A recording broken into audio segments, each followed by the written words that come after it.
శాసనసభ్యునిగా ప్రమాణ స్వీకారం చేసిన తర్వాత వైఎస్ జగన్మోహన్ రెడ్డి కేవలం 2 నిమిషాలు మాత్రమే అసెంబ్లీలో గడిపి ఆ తరువాత ఆయన తన ఛాంబర్కి అయితే వెళ్ళిపోయారు. ఆ 2 నిమిషాల్లో కూడా ముగ్గురు వైసీపీ ఎమ్మెల్యేలతో ఆయన మాట్లాడుతూ కనిపించారు.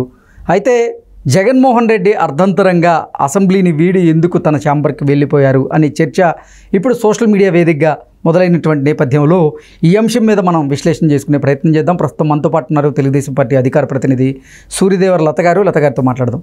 లత గారు, హాయ్ అండి. నమస్తే. ఈరోజు శాసనసభ్యునిగా ప్రమాణ స్వీకారం చేశారు జగన్మోహన్ రెడ్డి. ప్రమాణ స్వీకారం చేసిన తర్వాత కేవలం అసెంబ్లీలో 2 నిమిషాలు మాత్రమే జగన్మోహన్ రెడ్డి గడిపారు. ఆ తర్వాత అసెంబ్లీని వదిలి ఆయన తన ఛాంబర్కి అయితే వెళ్ళిపోయారు. ఆ 2 నిమిషాల పాటు కూడా వైసీపీ నాయకులతో, వైసీపీ ఎమ్మెల్యేలతో ఆయన మాట్లాడుతూ కనిపించారు. తర్వాత అసలు అసెంబ్లీని వీడి వెళ్ళిపోవడం జరిగింది. ఏంటి అంత అర్ధంతరంగా జగన్మోహన్ రెడ్డి తన ప్రమాణ స్వీకారం తర్వాత అసెంబ్లీని వీడి ఎందుకు వెళ్ళిపోయారు అంటే ఏం చెప్తారు?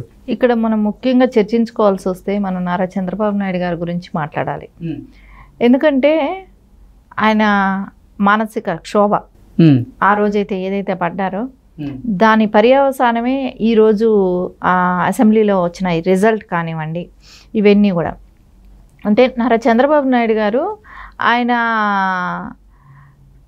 ఇది గౌరవ సభ కాదు, ఇది కౌరవ సభ అని చెప్పి 2021లో నవంబర్ నెలలో సో అప్పుడు శపథం చేసి బయట రావటం కానివ్వండి, ఆ తర్వాత నా మీద, నా కుటుంబ సభ్యుల మీద కొన్ని ఆరోపణలు చేస్తున్నారు, నా కుటుంబ సభ్యులను దూషిస్తున్నారు, ఇది శాసనసభ కాదు, గౌరవ సభ కాదు, ఇది కౌరవ సభ, నేను కౌరవ సభ నుంచి బయటికి వెళ్ళిపోతున్నాను, గౌరవ సభకి మళ్ళీ వస్తాను అంటూ ఆయన ఆ రోజు శపథం చేశారు. ఆ శపథాన్ని నెరవేర్చుకొని ఈరోజు గౌరవ సభలో ఆయన అడుగుపెట్టారు.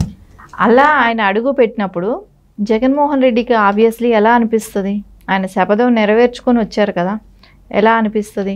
అది కూడా కాకుండా ఆయన ఒక సీఎం హోదాలో కూర్చొని ఆయన చెంచాలతో అంతా మాట్లాడిచ్చాడు కదా, మినిస్టర్స్తో అంతా నోటికి వచ్చిన విధంగా అవహేళన చేస్తూ ఆయన ఎక్స్పీరియన్స్కి, ఒక వయసుకే కానీ, ఆయన ఇన్ని సంవత్సరాలు చేసిన సీఎంకే కానివ్వండి, ఆయన అక్కడ ఉన్న వాళ్ళందరికీలో కూడా సీనియర్ రాజకీయ పొలిటీషియన్, అలాంటి వ్యక్తిని ఆ రోజు అక్కడ, ఆ రోజే కాదు, ఎప్పుడైతే జగన్మోహన్ రెడ్డి సీఎం అయిన దగ్గర నుంచి ఆయన వెళ్ళిన 3 సంవత్సరాలు కూడా అదే రకమైన బాధపడ్డారు అక్కడ.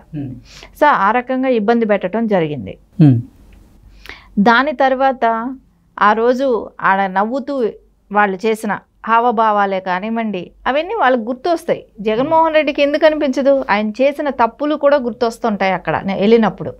అవన్నీ ఆయనకు గుర్తొచ్చినప్పుడు ఆయన ఆయనకి మెమరీలు ఇవన్నీ ఆలోచించినప్పుడు ఎంత షేమ్గా ఫీల్ అవ్వాలి. యాక్చువల్లీ అయితే జనరల్ ఎవరు ఏ పర్సన్ అయినా కూడా నార్మల్గా, అంటే నార్మల్ పర్సన్స్ అంత అహంభావం అయితే చెప్పలేం కానివ్వండి, ఒక నార్మల్ పర్సన్ ఎవరైనా కానీ నేను ఆ రోజున ఇలా చేశాను, నేను ఇక్కడ ఈ ప్లేస్లో కూర్చున్నాను, వాళ్ళని నేను ఇలా మాట్లాడించాను అనేది ఆ పిక్చర్, ఆ సీన్ చూడంగానే అపోజిషన్ లీడర్స్నే కానివ్వండి, అక్కడ ఉన్న ఎమ్మెల్యేలను చూడంగానే ఆయన మైండ్లో అది చక్రం తిరిగిపోవాలి. మామూలు వాళ్ళకైతే అలాగే ఉంటుంది. ఇంకా జగన్మోహన్ రెడ్డి మైండ్ సెట్ ఎలాంటిదో మనకు తెలియట్లేదు, తెలిసిందే కదా, అహంభావం. సో ఆ రకంగా ఆ రోజు ఆయన్ని అవమానించటమే కానివ్వండి, లోకేష్ గారిని ఒక ఎమ్మెల్యే హోదాలో నువ్వు ఏ రోజు కూడా నువ్వు అసెంబ్లీకి రాలేకపోయాడనే ఒక అవహేళనగా మాట్లాడిన కోడాల నాని లాంటి వాళ్ళు, రోజా లాంటి వాళ్ళు ఈరోజు వాళ్ళు అసెంబ్లీలో లేరు. కానీ అంత భారీ మెజార్టీతో మంగళగిరిలో 91,000 మెజార్టీతో ఆయన గెలిచి వాళ్ళకందరికీ చంపపెట్టులాగా ఒక సమాధానం చెప్పగలిగారు. ఈరోజు ఆయన అసెంబ్లీలో కూర్చున్నారు. ఇప్పటి వరకు చరిత్రలో నాకు తెలిసిన, నేను నమ్మేంత వరకు ఒక తండ్రి కొడుకు ఏ రోజు ఒకే అసెంబ్లీలో ఇలా లేరేమో అనిపించింది ఈరోజు చూసిన ఆ సన్నివేశం చూసిన. సో ఖచ్చితంగా ఆ రోజు వాళ్ళ తల్లిని మాట్లాడింది మాటలకే కానివ్వండి, వాళ్ళ తండ్రి పడ్డ క్షోభకే కానివ్వండి, లోకేష్ గారు ఈరోజు హుందాగా వాళ్ళ నాన్నగారిని అక్కడ కూర్చోబెట్టినప్పుడు ఒక పార్టీ అధ్యక్షుడుగా ఆయన అక్కడ ఉన్నప్పుడు కొడుకు ప్లేసే తీసుకోనివ్వండి, లేకుంటే ఒక సగటు మినిస్టర్గా కూడా తీసుకోనివ్వండి, పార్టీలో ఆయన ఒక నాయకుడి లాగానే కూడా. కానీ ఆ క్రెడిట్ లోకేష్ గారికి కూడా వెళ్తుంది. ఎందుకంటే ఏ రకంగా ఆ కుటుంబానికి పడ్డ మాటలే కానివ్వండి, ఆ మాటలతో వాళ్ళ పడ్డ మానసిక క్షోభే కానివ్వండి, ఈరోజు వాళ్ళని ఆ స్థాయిలో నిలబెట్టింది. సో ఇంకోటి పవన్ కళ్యాణ్ గారిని అసెంబ్లీ గేట్ కూడా టచ్ చేయలేడు అని అన్నారు. అలాంటి వ్యక్తి ఈరోజు అసెంబ్లీలో ఉన్నాడు. సో ఆయనకి యాక్చువల్లీ ఆయన ఎమ్మెల్యేలు కూడా అందరూ గెలిచిన వాళ్ళు. ఆ స్థాయిలో కూడా నీకు ఎమ్మెల్యేలు లేరు కదా జగన్మోహన్ రెడ్డికి. అంటే జగన్మోహన్ రెడ్డి అసెంబ్లీని వీడి వెళ్ళడానికి కారణం అవమాన భారం అంటారా? అవమాన భారం అనేది ఎవరు అవమానించాల్సిన పని లేదు. మనిషి అన్న వాడికి వాళ్ళు చేసిన తప్పులే వాళ్ళకి అక్కడ రిపీట్ అవుతూ ఉంటాయి. మనస్సాక్షి అనేది ఉంటాయి ఖచ్చితంగా.